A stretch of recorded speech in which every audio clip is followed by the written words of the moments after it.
नमस्कार।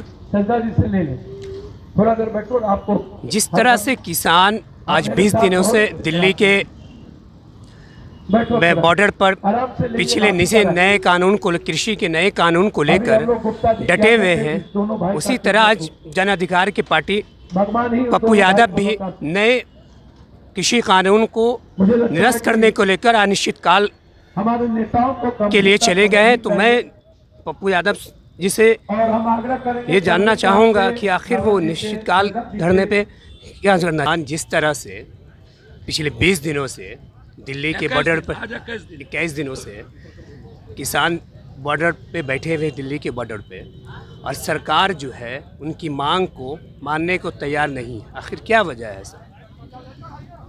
सरकार बिचौलिया और पूंजीपति के दलाल हैं, उसके हाथ बिक चुके हैं।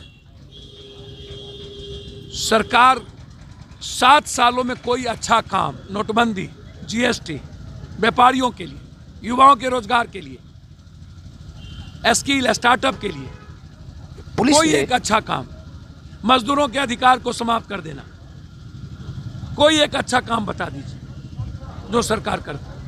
मगर जिस तरह से सरकार बार केंद्र की सरकार कह रही है कि ये जो किसान आंदोलन पर बैठे हुए वो सिर्फ 6% है, यानी 94% जो है वो इस नए कानून को मानने को तैयार है।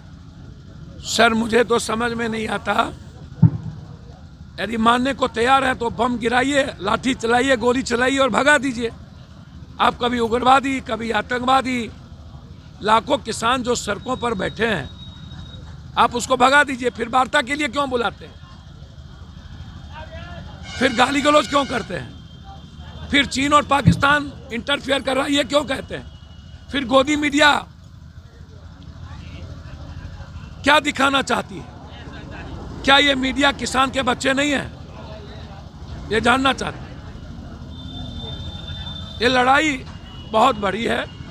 पहली बार किसान ने अपने अधिकार की लड़ाई लड़ा है और मैं बहुत क्लियर हूं, ये लड़ाई मरने और लड़ने वाली लड़ाई है। जब तक हम अपनी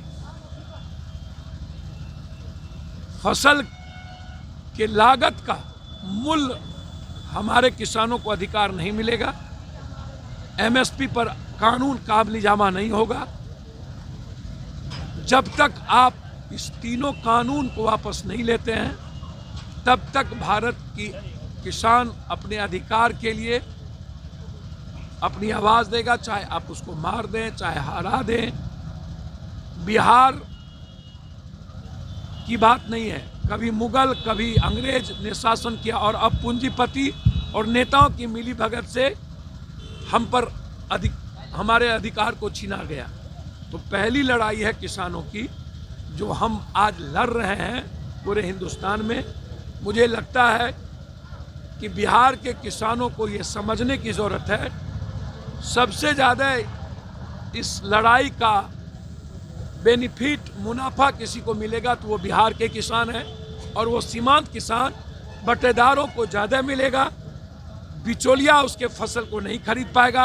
1836 रुपया जो हमारा एमएसपी होगा, या तो उस पर बेचेंगे या तो हम अपने अधिकार से बेचेंगे। हमें मंडी दो, आज़ादी दो, जाने दो। और 1836 रुपया से 1835 रुपया में मेरा फसल ना बिके, इन बिचौलिया पूंजीपति और बड़े जमींदारों का ही फसल मात्र टैक्स लेता है। बिहार का अन्य किसान बर्बाद हो जाता है। एक तो हम बाढ़ और सुखाड़ में बर्बाद हो जाते हैं, दूसरा कहीं मक्का, कहीं गेहूं, कहीं धान। जो ये इलाका, ये धान का इलाका जो डंप है। नहीं, आप जो कह रहे हैं एमएसपी, मैं कह रहा हूँ आपसे कि एमएसपी के बारे में आप खालिस्तान और आतंकवादी की बात कर, मैं ये कह रहा हूँ आपसे कि सरकार आखिर उनकी बात तो एमएसपी पे मानने को तैयार है, वो कानून पे साथ, मगर आप कह रहे हैं कि एमएसपी नहीं दे रही है।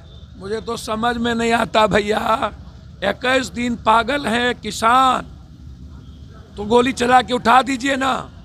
किसान तो कह रहा है कि कानून बना दीजिए, या तो आप, पहला स्पीच था कृषि मंत्री का, आप अपनी मनमाफिक अनाज को बेचिए, तो बना दीजिए कानून। हम बेचेंगे अपने